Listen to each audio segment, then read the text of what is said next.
mediados del mes de agosto, el Club Viajeros Solitarios inició un nuevo circuito fluvial sobre el cauce de uno de los más bellos ríos de Europa, el río Danubio. Tras volar desde Vigo hasta Viena, en un autocar nos desplazamos hasta la ribereña ciudad de Linz, donde nos incorporamos al coqueto barco Swiss Diamond, que sería nuestro hotel flotante durante 7 días. Linz es una de esas ciudades nacidas al amparo de un gran río. Se trata de la capital del estado austríaco de Oberösterreich, en un área metropolitana habitada por 271.000 personas. La ciudad fue fundada por los romanos con el nombre de Lentia. Aquí pasó sus últimos años Federico III, emperador de la Casa de Habsburgo, convirtiendo esta ciudad en la capital de Austria. A la muerte del emperador, perdió su rango y la capital regresó a Viena. La luz del nuevo día nos encontró atracados frente a Linz. Tras desayunar, temprano, desembarcamos e iniciamos lo que sería una ruta para recorrer los Alpes, sus valles y sus lagos, para regresar de nuevo a nuestro barco al caer la tarde.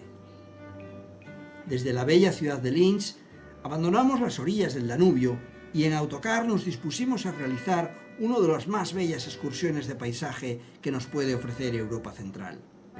Atravesaríamos la indispensable región de los lagos austríacos. Todo se formó hace 12.000 años. Centroeuropa estaba cubierta por enormes glaciares, pero el calentamiento de la Tierra produjo grandes deshielos que llenaron de aguas los profundos valles que formaban las montañas de los Alpes. El resultado son estos bellísimos lagos que ahora recorremos. Atrás dejábamos el lago de la Media Luna, con 180 metros de profundidad, y prósperos pueblecitos en sus orillas, nacidos de las explotaciones de sal y de madera. Hoy en día estos pueblos han sabido evolucionar su sistema de vida, creando fructíferas explotaciones turísticas que en vez de sobreexplotar los recursos, se convierten en los más fieles protectores de la ecología, de la naturaleza y de su entorno. Hicimos nuestra primera parada en un precioso pueblecito llamado Saint-Gingin, con apenas 4.000 habitantes.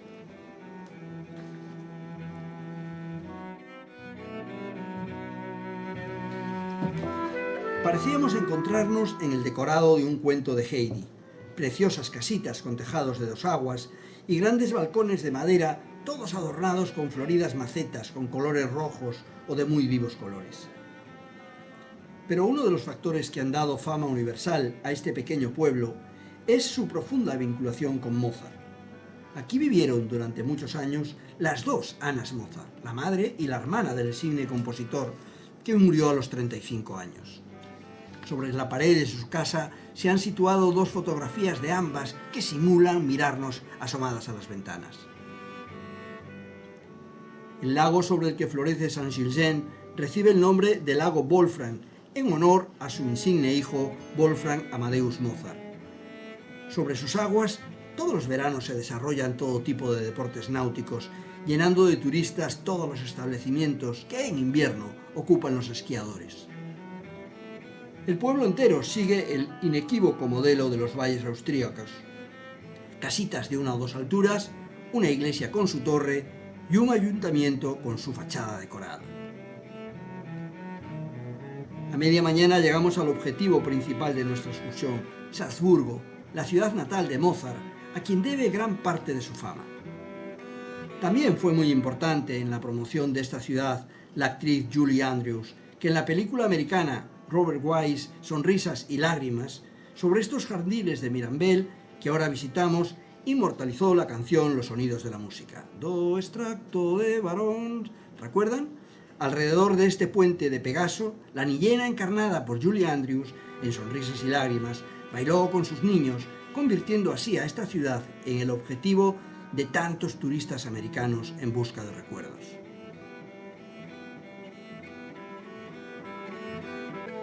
En esta casa de la Plaza Mozart, en plena calle Traidergasse, la más importante de Salzburgo, el 7 de enero de 1756, nació el que sería el hijo más insigne de esta ciudad, Wolfgang Amadeus Mozart. Visitamos también el monasterio de San Pedro, que es la cuna de la ciudad, siendo también la iglesia con más lujo de Salzburgo. En ella se guardan los restos de San Ruperto, que en el año 696 en este enclave fundó un cenobio sobre las ruinas romanas de la vieja Jubabun. De esta forma dio lugar al nacimiento del obispado y de la ciudad de Salzburgo. En una hornacina exterior se venera la imagen del tan célebre obispo Ruperto. Nuevamente en la calle, atravesando un pasadizo, llegamos a la Traidergasse, que desde la Edad Media es la calle más comercial de la ciudad. Nuestra Universal Zara nos recibe con un céntrico local en la calle. Nos cuentan que este era el único camino que traía a los comerciantes desde Alemania hasta aquí, y así llegaban los cereales y todo lo básico que necesitaba la villa. Hoy se reúnen aquí los más importantes comercios de una de las más turísticas ciudades de Austria, que ha sabido decorar con estilo clásico los letreros de sus comercios.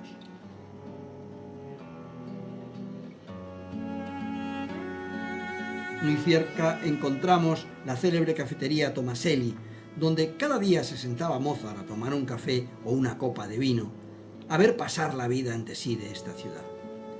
En la misma plaza también destaca otra cafetería famosa por sus bombones rellenos de vodka. En la plaza Alter Markt nos encontramos la fuente de San Florián, dedicada desde 1734 al santo patrono de los bomberos. Y siguiendo la calle, desembocaremos en la plaza Mozart, donde los habitantes de Salzburgo inauguraron en 1842 una bella estatua del hijo predilecto de la ciudad y en presencia de sus dos hijos. Realmente Mozart solo medía 1,53 m y no era tan guapo como aquí se representa. Actualmente en esta plaza casi siempre encontramos a jóvenes austríacas deleitando a los paseantes con piezas de música clásica del maestro. Paseando nuevamente por la variopinta Traidergasse, pusimos fin a nuestra visita a la musical y turística Salzburgo. El sol comenzaba a bajar cuando nuevamente llegamos a Linz y divisamos nuestro barco atracado en el muelle del río. Tras una noche de plácida navegación por el Danubio, el nuevo día nos acercó a la célebre villa de Metz, famosa por su enorme abadía, que ejerce como vigía encaramada en una colina sobre la ciudad. De inmediato, nuestro grupo se dirigió caminando hacia la villa. La primera visión del pueblo, atravesado por bicituristas, nos sugirió una villa turística atravesada por viajeros europeos muy cultos paseando por sus empedradas calles y por su gran plaza cubierta por terrazas y palco musical. Además, como no, todos deseaban conocer su célebre basílica, inmortalizada en la película El nombre de la rosa. Tras subir calles y escaleras, llegamos a la entrada de la abadía de Melx. Este magnífico monasterio barroco es el convento benedictino más grande de Europa. Tras sus 360 metros de fachada, aguardan al visitante, entre otras cosas, un largo pasillo de lujosísimas habitaciones imperiales, una sala de mármol, una iglesia de exuberante decoración y una biblioteca de no menor brillo y realce. Desde su galería elevada se disfruta de una magnífica vista sobre el río y la ribera. En el interior de su museo reúne obras de diferentes períodos y en su parte central se exhibe esta estupenda maqueta de toda la abadía.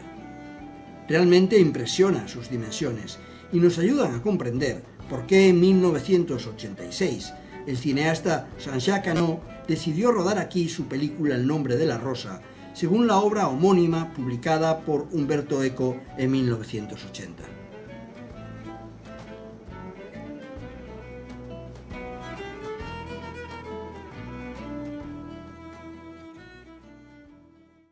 Una vez que dejamos atrás Melk, nos adentramos en la bella región austríaca del Wachau y en una curva del cauce del río llegamos a la pequeña ciudad de Dürstein. Dos monumentos resaltan aquí: el castillo Königsberg y el monasterio Kornenrenstig. Además posee un pacífico y relajante ambiente típico de balneario europeo. Dürstein significa lugar de la roca, probablemente en referencia al colosal castillo, hoy en ruinas, construido sobre las rocas de la colina.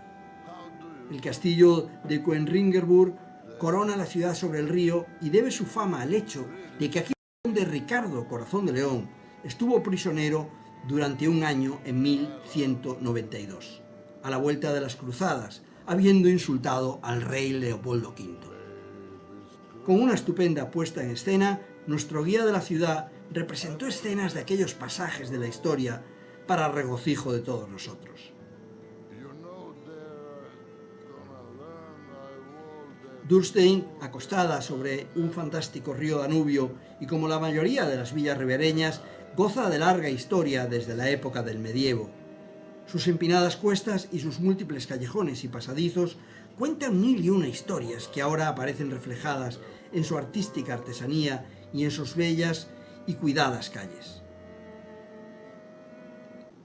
Esto, unido al agradable clima de agosto, dan como resultado un pueblo que goza del favor de gran número de turistas de todos los puntos de Europa.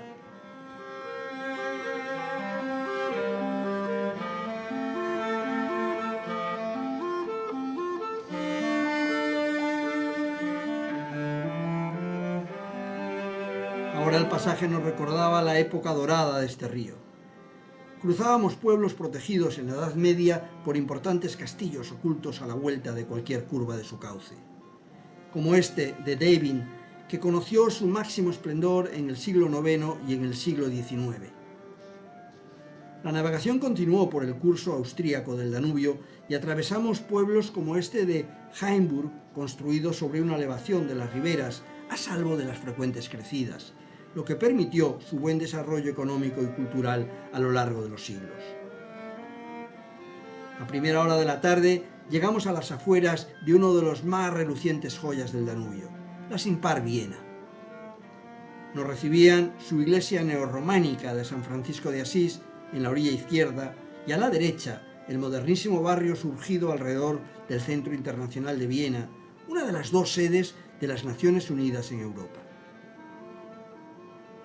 Todos deseábamos pasear por esta preciosa ciudad, la mayor de Austria, su centro cultural y político y la 10ª ciudad europea en número de habitantes, con 2,4 millones de personas. Estamos en una de las más antiguas capitales de Europa, que cuenta con un importante patrimonio artístico. Durante el siglo XIX fue una de las grandes capitales musicales del mundo y a principios del siglo XX, meca de la filosofía y el debate político de Occidente. En la Edad Media, Viena fue atacada por devastadoras epidemias de peste. El emperador Leopoldo prometió que donaría un monumento cuando finalizase esa plaga tormentosa que mataba a humanos como moscas. A continuación llegamos al famoso Palacio de Hofburg, en pleno centro de la ciudad y formando parte del conjunto monumental del Palacio del emperador Francisco José y de su novelada esposa, la emperatriz Elizabeth, conocida por todos como Sisi. Aquí residió la mayor parte de la nobleza de la historia austríaca, incluyendo la dinastía de los Habsburgo durante más de 600 años. Actualmente es residencia del presidente de la República. Es uno de los lugares turísticos más visitados de Austria, albergando también el Museo de Sisi Emperatriz. En su exterior hallamos la Josefplatz o la Plaza de José, en referencia al emperador Francisco José, que reinó durante finales del siglo XIX hasta 1916. Llegábamos ahora al ombligo y corazón de esta ciudad, la Catedral de San Esteban, consagrada en 1147 como Iglesia Catedralicia de San Esteban. Es el símbolo de Viena y dispone de una torre de 137 metros de altura, a la que los vieneses le dieron el nombre cariñoso de Steffi. El portal gigante, de 1240, es considerado la obra cumbre del románico tardío de Austria. La construcción continuó hasta finales del siglo XVI, con presencia también de elementos góticos. La plaza alrededor de la Catedral de San Esteban, la Stephanplatz, fue un cementerio hasta 1732, lo que explica las numerosas placas funerarias que encontramos, aunque en la actualidad aquí se halla el principal nudo de metro de Viena, la estación Stephanplatz del metro U1. De inmediato veíamos la Staupper o la Ópera de Viena, que en su inauguración en 1868 recibió fortísimas críticas, hasta el punto que provocaron el suicidio y el infarto de sus dos arquitectos. Las críticas se debían a que el edificio era más bajo que la Ópera Garnier de París. A Francisco José le impresionó tanto la muerte de los dos arquitectos que ya no se atrevió a criticarla. Entre los cientos de edificios destacables de esta imperial ciudad, quisiéramos mostrarles el monumento a la emperatriz María Teresa, situado entre los museos de Historia del Arte y el de Historia Natural. El Parlamento, construido en estilo neogriego en 1880, con clara referencia a la Grecia como cuna de la democracia. Y para finalizar, el Rathaus, que con su aspecto de catedral alberga el ayuntamiento de la capital, construido en estilo neogótico en 1883. Posee una torre central que supera los 100 metros, contando con la escultura que descansa en lo alto, a la que llaman Rathausmann y al que han convertido en el símbolo de la ciudad. Con curiosidad visitamos el Hundertwasserhaus, un complejo residencial con un aspecto muy original, construido en 1963, obra del pintor Friedrich Hundertwasser. Parece un colorido puzzle, obra de un niño, en la que los suelos no son rectos, sino ondulados, y donde en el interior de las habitaciones crecen árboles cuyas ramas asoman por las ventanas. En el exterior, todos son colores y formas fantasiosas que deleitan a los turistas poco acostumbrados a una arquitectura tan especial. No quisiéramos abandonar Viena sin visitar el Prater, un popular espacio de recreo con el parque de atracciones más antiguo del mundo. Su famosísima noria gigante fue inaugurada en 1897, convirtiéndose en uno de los emblemas de la ciudad. Tiene 60 metros de altura y se inauguró durante la celebración del 50 aniversario de la coronación de Francisco José I. Finalizada la intensa visita a Viena, nuestro barco continuó la navegación sobre el Danubio, buscando ahora la capital de otro de los estados que recorre en su largo curso, Eslovaquia, y su capital, Bratislava. Alcanzado el objetivo, nos recibe encaramado en lo alto de una colina el castillo de Bratislava, uno de los principales monumentos de la capital, que fue erigido en el siglo XV por el rey Segismundo Luxemburgo. Y de nuevo una columna de la peste, ofrecida como gratitud por los que sobrevivieron a la terrible peste que asoló la zona desde 1608 hasta 1690. La calle Berszturska es la principal vía comercial de esta pequeña pero bella capital de la vieja Europa, donde viven cerca de 450.000 habitantes. Eslovaquia existe como país independiente y soberano desde el 1 de enero de 1993, en que se separó de Chequia, aun cuando Bratislava es la capital de la región natural desde 1919, y muchos años atrás, en el siglo XV, conoció gran esplendor con el importante rey Matías Corvino. La ciudad también gozó del favor de grandes músicos como Mozart o Liszt, que pasaron épocas viviendo aquí.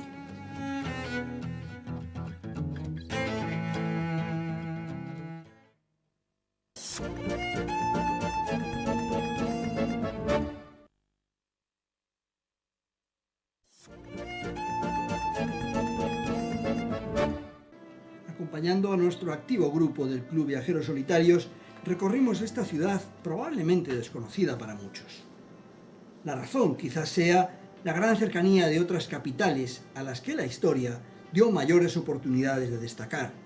Piensen que estamos solo a 62 kilómetros de Viena o a 196 kilómetros de Budapest. Relajadamente recorrimos su centro histórico.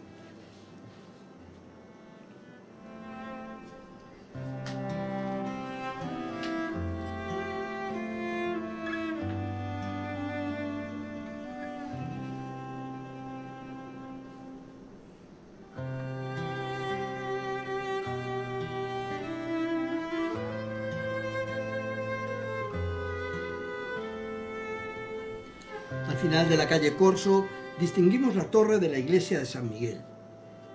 Y en la puerta Michal Cabrana se inicia la ruta de la coronación, que conducía hasta la iglesia de los franciscanos, lugar donde se producían las coronaciones. En pleno barrio antiguo vemos la casa del pago del diezmo, lugar poco amado por el pueblo. Un curioso récord del que presume Bratislava es el de albergar la casa más estrecha de Europa, justo a la entrada de una de las decenas de túneles. El ayuntamiento antiguo se encuentra en la plaza principal y gracias a su torre forma parte de los edificios dominantes. Desde ahí se dirigió hace 500 años la vida de la ciudad. En el siglo XV la ciudad compró la casa del alcalde Power, que luego costosamente reconstruyó y amplió. Los altos frontones, originalmente góticos, fueron retirados en el siglo XVI y sustituidos por un largo techo homogéneo que se conserva a día de hoy. Esta plaza reúne gran parte del ambiente de la capital eslovaca. En ella podemos ver la vivienda del famoso alcalde Jakub, que gobernó la ciudad durante 50 años en la segunda mitad del siglo XIV. En la calle Pranska se encuentra el Teatro Nacional Eslovaco, construido en 1886, que vemos adornado con bustos de Mozart, Liszt y Goethe. Paseando por el casco antiguo de Bratislava, nos vamos encontrando con algunas de las estatuas que decoran la ciudad. El famoso Kumil, que a pesar de ser uno de los personajes más famosos de la ciudad, solo lleva 6 años en sus calles.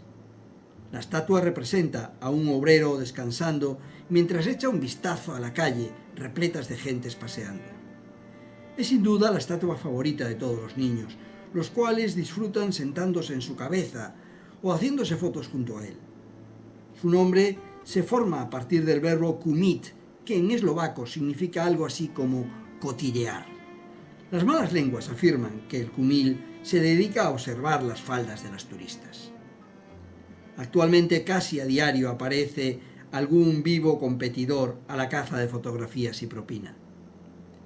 Y en uno de los bancos de la Plaza Mayor, junto a la actual embajada francesa, podemos encontrar la estatua del soldado de Napoleón, ataviado con su pintoresco sombrero, al que envuelve toda una leyenda de amor y fidelidad con la hija del alcalde.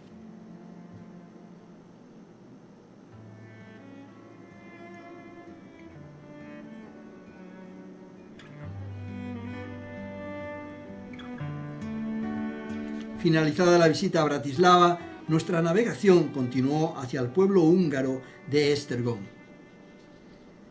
La obra más famosa de este importante pueblo húngaro es su basílica, que es la iglesia más grande en Hungría y la quinta del mundo por su tamaño.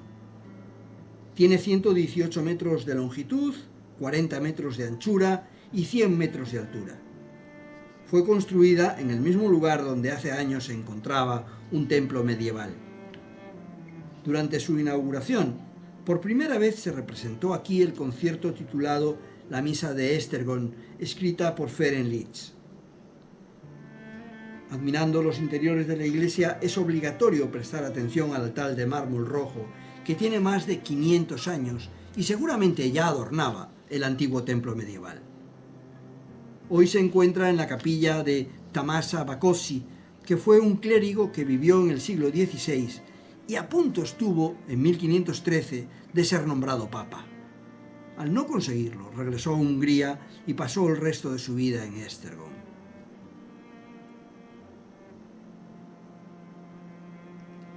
Tras la visita a la Basílica húngara de Esztergom, cambiamos el barco por un autocar en el que seguiríamos recorriendo Hungría hasta la preciosa villa de Szentendre, también a orillas del Danubio. Es un pueblo histórico y un pueblecito a escasos 20 kilómetros de Budapest. Sus principales atractivos están en sus casas color pastel, sus callejuelas empedradas, las tiendas de artesanía y recuerdos, sus 11 iglesias y el paseo a orillas del Danubio. El Szentendre, en español San Andrés, en el siglo XIV fue invadido por los serbios, que durante un siglo hicieron de este pueblo su hogar, dejando aquí algunas de sus costumbres. A día de hoy, el viajero puede disfrutar de un original pueblo con una enriquecedora mezcla de culturas, iglesias de diferentes cultos o tomar en café en uno de sus numerosas cafeterías. La plaza mayor del pueblo, de estilo barroco, en el verano está llena de flores.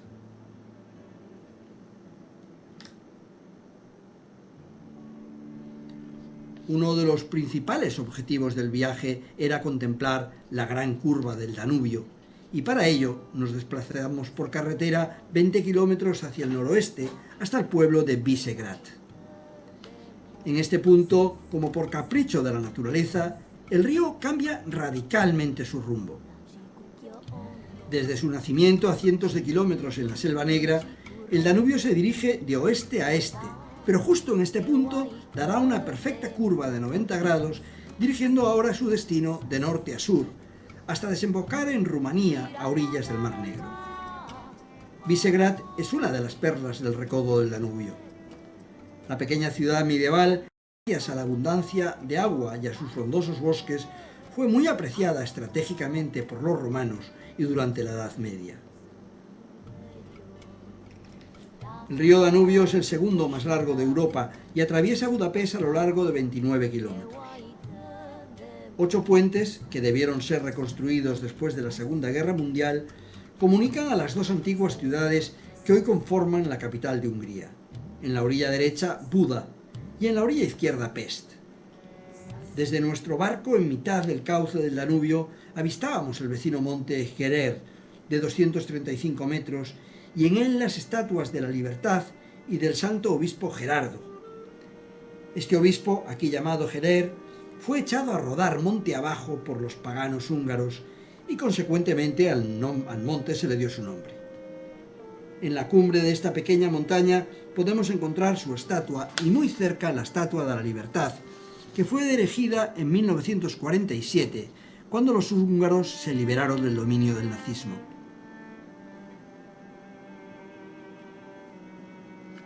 Comenzaremos nuestro recorrido por las plazas y lugares de interés de Budapest, también llamada aquí la París de Europa Oriental, por la Plaza de los Héroes. En esta plaza, que es la más grande y una de las más bellas de la ciudad, está situada en el extremo de la avenida Andrássy, y juntos forman parte del conjunto reconocido por la UNESCO como Patrimonio de la Humanidad. El Monumento del Milenio conmemora la historia del país y a las personas más predominantes de la historia antigua de Hungría. En su cumbre está el arcángel Gabriel, que dio la corona para San Esteban. En este monumento se sitúan los 7 caudillos de los húngaros y los reyes más importantes de su historia. También recibe el nombre de Memorial del Milenio y se halla en el centro de la plaza, mostrando las estatuas de los líderes de las 7 tribus magiares que fundaron Hungría en el siglo IX y de otras personalidades de la historia húngara. La construcción del memorial se inició en 1896, coincidiendo con la celebración del Milenio de Hungría, y no se finalizó hasta 1929, cuando la plaza adoptó su nombre actual, Plaza de los Héroes.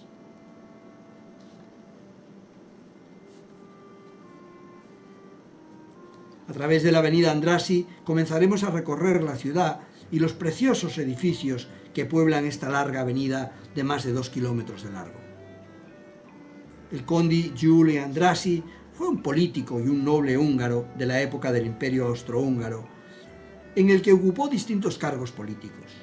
Pero quizás su título más importante es el de haber sido el mejor amigo de la emperatriz Sisi, de la que además se rumorea que era su amante. Hasta noviembre de 1873, Budapest no se existió como tal, formando una única ciudad.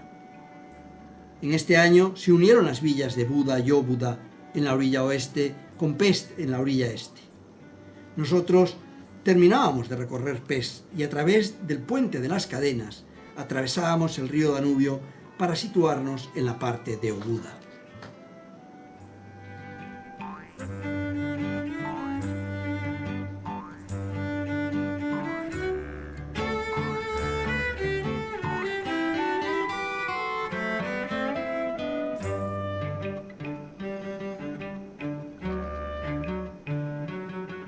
En el rótulo de esta cafetería comprobábamos la veneración de los húngaros por su querida Sisi. Poco después, sobre una valla, se mostraba un esquema de todo el barrio que nos ayudó a situar la gran cantidad de edificios y monumentos visitables en este Distrito 1 de la ciudad de Budapest. Nos hallábamos en el centro turístico de la Buda medieval. Al llegar al castillo, lo primero que sorprende frente al Palacio Real son las preciosas calles de la antigua Óbuda, franqueada por hermosas casas de diversos estilos y colores. Pudimos apreciar que todas convergen en la plaza denominada de la Santísima Trinidad, en cuyo centro está el precioso monumento a la peste coronado por la esfinge de Santísima Trinidad. Caminábamos por el barrio del castillo, llegamos al templo de Nuestra Señora, o como es conocida, a la iglesia de Matías. Fue construida durante el reinado de Bela IV en el siglo XIII y los reyes posteriores le fueron agregando una torre, una puerta o ampliando el edificio. El apodo de iglesia de Matías lo recibió por el rey húngaro Matías Corvino, que en 1470 la restauró y reformó. Es uno de los más hermosos templos de arquitectura ecléctica de Hungría y está situada cerca de la estatua de la Santísima Trinidad, que conmemora la epidemia de la peste de 1709. Su interior parece ricamente decorado con bellos rosetones neoclásicos, y aquí se encuentra la tumba del rey Bela III y de su esposa Ana de Antioquía. Tiene una rica colección de relieves de piedra, de reliquias y de recuerdos de varias coronaciones. Sorprende la luminosidad de su interior, producida por las grandes vidrieras que rodean su cúpula central sobre el altar mayor.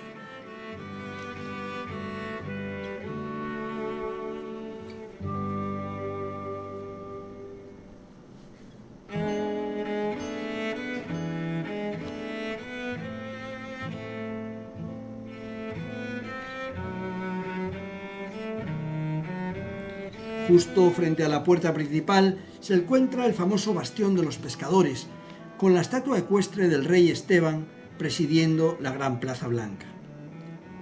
Terminada la visita al barrio del castillo en Buda, atravesando nuevamente un puente sobre el Danubio, regresamos a Pest, dispuestos a conocer la parte mundana y cotidiana de la ciudad. La calle Váci probablemente sea la más comercial del centro turístico de Pest. Calle larga, ancha y peatonal, corre paralela al río por la zona más llana de la ciudad. En ella existen tiendas de todo tipo, pero fundamentalmente de elegantes buchigangas que invitan a entrar a gran número de visitantes.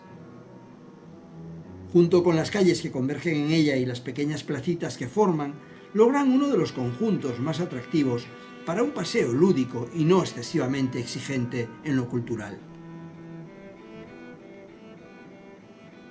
En su extremo llegamos al mercado central de la ciudad, que como podemos ver en su fachada, data de 1896. Se trata de un estupendo edificio, realizado en ladrillo rojo y que logra un bello conjunto armónico en su ubicación junto al río Danubio y cerca del bonito puente de Elizabeth. Este mercado central ha elevado su fama desde su aparición en las televisiones de Europa, mostrando cómo artistas del famoseo internacional de las revistas del corazón buscan aquí los mejores ajos y la mejor paprika roja húngara que se pueda encontrar. Es sin duda el mercado más bonito, más grande y el mejor surtido de la capital húngara. En su planta baja se puede encontrar todo lo relativo a la alimentación, verduras frescas, carnes y especies, así como una magnífica oferta de fruta traída de los fértiles campos húngaros. Tras subir las escaleras, en la primera planta podemos encontrar los productos de artesanía textil, artículos de regalo, peletería y vino, y además disfrutar de una buena vista interior del mercado. Uno de los paseos más recomendados en Budapest consiste en atravesar a pie el puente de las Cadenas, pasear junto al Danubio por la orilla de Buda y desde allí contemplar el magnífico edificio del Parlamento, ubicado en la orilla opuesta. Fue construido por el arquitecto Imre Steindl, profesor de la Universidad Técnica de esta ciudad, en estilo neogótico. Su construcción comenzó el 12 de octubre de 1885 y el hecho de que fuese dirigido por un arquitecto local, que se realizase con piedras autóctonas húngaras y con tecnología local colaboró a una importante promoción de la ciudad.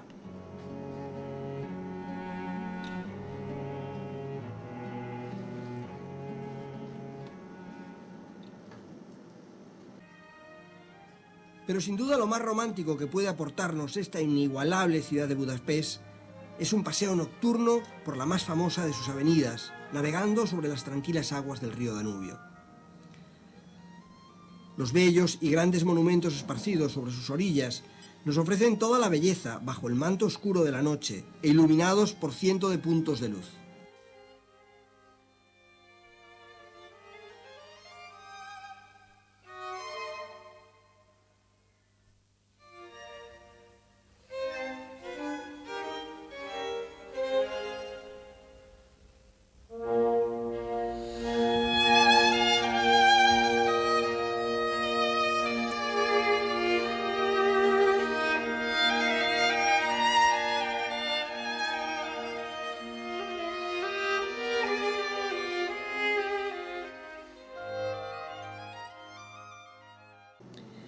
Con esta inigualable sinfonía de luz y sonido, navegaremos sobre el río Danubio en una noche de agosto del año 2014. En compañía de un grupo del Club Viajeros Solitarios, pondremos punto final a este reportaje que nos llevó a lo largo del Danubio Azul desde Austria hasta Hungría.